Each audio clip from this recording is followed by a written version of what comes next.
Life has a way of throwing curveballs when we least expect them. That's exactly what happened to Mike. One morning, he woke up to find his world crumbling around him. His company had downsized, leaving him jobless. His savings were dwindling and the bills kept piling up. To make matters worse, his relationship fell apart under the strain of it all. Every morning, he'd look in the mirror and barely recognize the person staring back at him. The weight of his challenges felt like a heavy blanket, suffocating his spirit.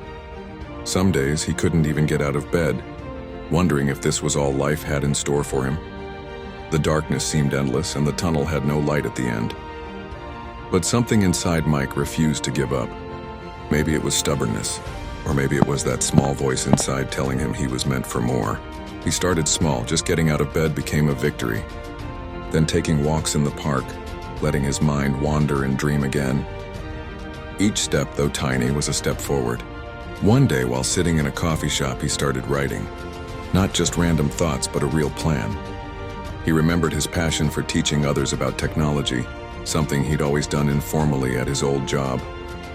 He mapped out a path to get certified as a technical trainer, broke down the costs, and set realistic timelines. It wasn't just a dream anymore. It was becoming a roadmap. The journey wasn't easy. There were nights of studying until his eyes burned, weekends spent practicing presentations instead of relaxing, and moments of doubt that tried to creep back in. But this time was different. He had a purpose, a direction, and most importantly, belief in himself. Month by month, piece by piece, his life began to transform. His first training session was nerve-wracking, but the feedback was positive. Word spread about his practical, engaging style. Companies started calling. That one opportunity led to another and another.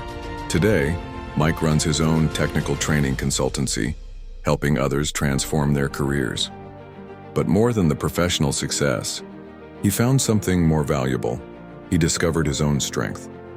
His story isn't just about overcoming adversity. It's about finding yourself in the process, about turning life's biggest challenges into stepping stones towards something better. Sometimes rock bottom becomes the solid foundation on which you rebuild your life. Mike's story reminds us that our darkest moments don't define us. How we rise from them does.